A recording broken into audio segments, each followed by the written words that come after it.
Yes, magandang gabi sa ating lahat ng mga kababayan ko. Filipino Guerrilla Forces, United People's Initiative, Vanguard of Democracy, at lahat ng affiliated o coalition na ginanap kagabi. Ano? So, pinakita ko sa inyo, ayan ang nakasulat to. BBM. Tapos sa likod, BBM pa rin.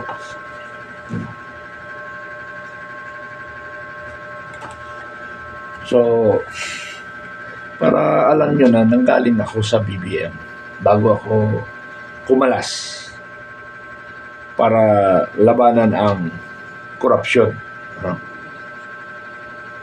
So, narito ako kumikilos para sa korupsyon. Wala tayong ibang intention kundi ipadama natin ang nangyayari sa ating bansa. Ano? Hindi ko napanood yung kagabi na kahapon na impeachment, ano? Because we are busy sa pagtitipon doon sa Liwasang Bonifacio. Puno ang Liwasang Bonifacio. Successful. Pero sa susunod, mas marami pa yan. Multiply by 5. Ang dami nun, i-multiply by 5, ano? So, nakita nyo, maraming tao. Oy, sorry na, First Honor, good evening, Sir Mitran, should hi. Oh, may like na kagad, like done. Oh, yung mga nanood, mag-like naman kayo. Parang namaos ako kasi sigaw sa liwasan kagabi. But anyway, nakita talaga natin ang galit ng taong bayan. Na talagang lumampas na talaga, sabi nga ng Iglesia ni Cristo, hindi na dapat palalampasin ito kasi nga lumampas na sila sa limitasyon ng kasalanan sa taong bayan at sa ating Panginoon. Kaya dapat kalusin na ito. Sabi ni Sorina, yes, you are our sir. Talagang bumigay ako. Alam niyo ba ang sinabi ko doon, mga kaibigan? Aarestuhin natin ang lahat ng may sala. Kaya sa susunod na hudyat ko, magdala na tayo ng posas.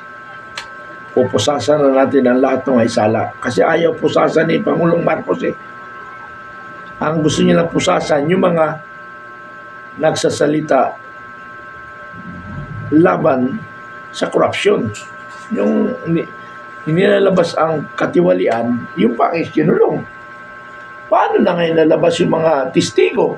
Kasi sila ang makukulong. Tapos, itong masaklap mga kaibigan, no? Ipinagmamalaki niya pa na siya daw ang nagbukas ng corruption ng flood control project. Sinunod niya yung advisor niya. Sino bang advisor ni Pangulong Marcos? Sino? Pinayagan siya isang ganun salita. Ibabalik ko rin sa kanya yun eh. Bakit? Paano ko maibabalik? Ha? Na ikaw, sabi mo, ikaw naglabas, ikaw nagpapaimbestiga. Okay. Sasalay-sayin natin para maintindihan ng sambayan ng Pilipino. Kung siya ang nagbulgar ng flood control project, bakit tinututulan niya ang pagpapatuloy ng investigasyon? Bakit pinagpatuloy niya ang investigasyon? Ulitin natin naman ulit para maintindihan. Kasi para may kukonek nyo ngayon, mga kasama, sa flood control project ay magkakaroon naman ng baha. Ano? Okay. 2024. Ulitin natin ulit. 2024 ulit na SUNA lumabas. Pinagyabang ang 550 Ghost Project.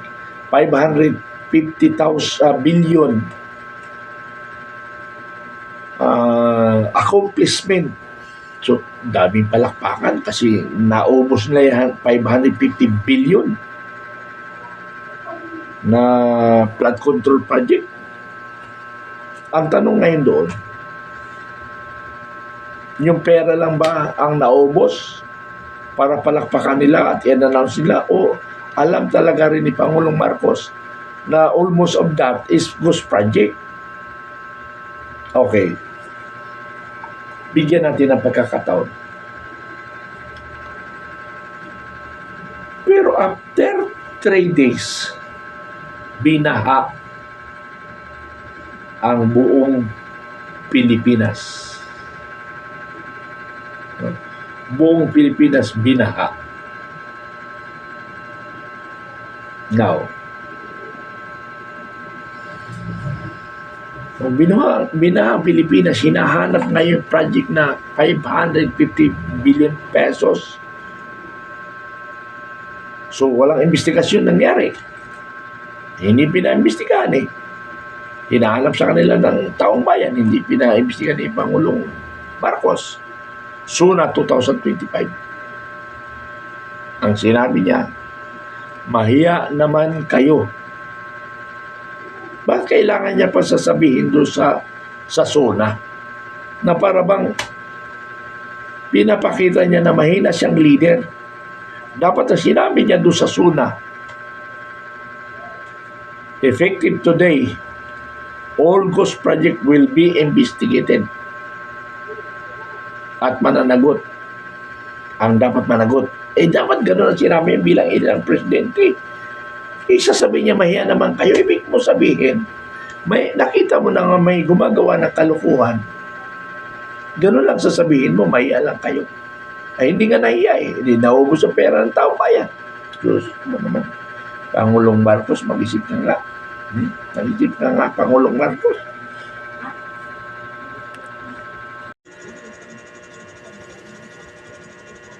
Yes, magandang gabi sa ating lahat. Sa lahat ng Pilipino na lumalaban sa korupsyon. So, ito, bukas, handa na tayo. Handa na tayo bukas. 28 June 2026, 2 p.m. sa Corinthian Gate, harap ng Gate 5 ng Camp Aguinaldo. So makita tayo bukas doon at mag-grupo tayo. Hindi natin papayagan ng mga extra konstitusyon na gagawin kung ano man plano ng mga ibang kasama natin. Basta tayo, constitution tayo, based on constitution, wala tayo ibang iniisip. Ang sinasabi ng mga iba, ang katulad ng mga makabayan o kaya bayan muna, ay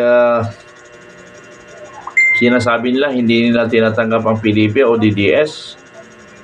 Ang sinasabi naman ng organizer ay lahat ay welcome. So, lahat tayo ay welcome kung tayo ay laban sa korupsyon. Kung tayo ay laban sa korupsyon, panagutin ang dapat managot. Wala tayong sinisino. Yan yung panindigan ng natin. Kung ikaw ay talagang ang pakay natin ay para labanan ang korupsyon. So, patuloy tayo. Sana maintindihan, maintindihan ng ating mga kababayan na pupunta tayo, ano man mangyari, nandoon tayo, at para makita natin ang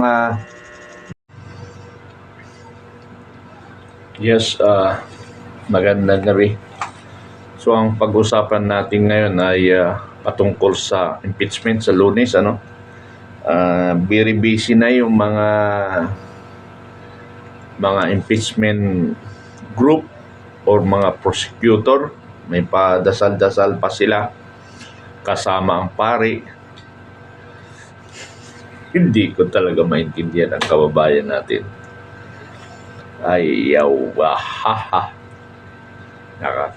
nakakamura, nakakademonyo. Pero, yun yung paniniwala nila eh. Ano? Yun yung paniniwala nila. Ang problema lang, yung paniniwala nila, hindi ko maintindihan. Kayo, mga kababayan ko, naintindihan nyo ba? Ako, hindi ko maintindihan eh. Ha? Speaking of the devil, Diyos ko, hindi ko alam kung saan ako magsisimula nito eh, no? Ako'y natatawa talaga. May padasal-dasal pa sila, ginamit ang Panginoon. Ayun ko, bakit? Yung Panginoon ba, nalalaman kaya ng Panginoon kung sino yung demonyo at saka hindi demonyo? Ha? Mga kababayan ko, gusto kong marinig ang opinion nyo, no? Pero ito sa mga troll, wala na tayong maasahan doon sa troll kasi bayad na yan eh, no? So, nanawagan ako sa lahat ng ating kababayan. Magbigay nga kayo opinion bakit may dasal-dasal pa na palapit na daw ang impeachment ni Inday Sara. Ay, Diyos ko po, Apo, hindi ko maintindihan, no?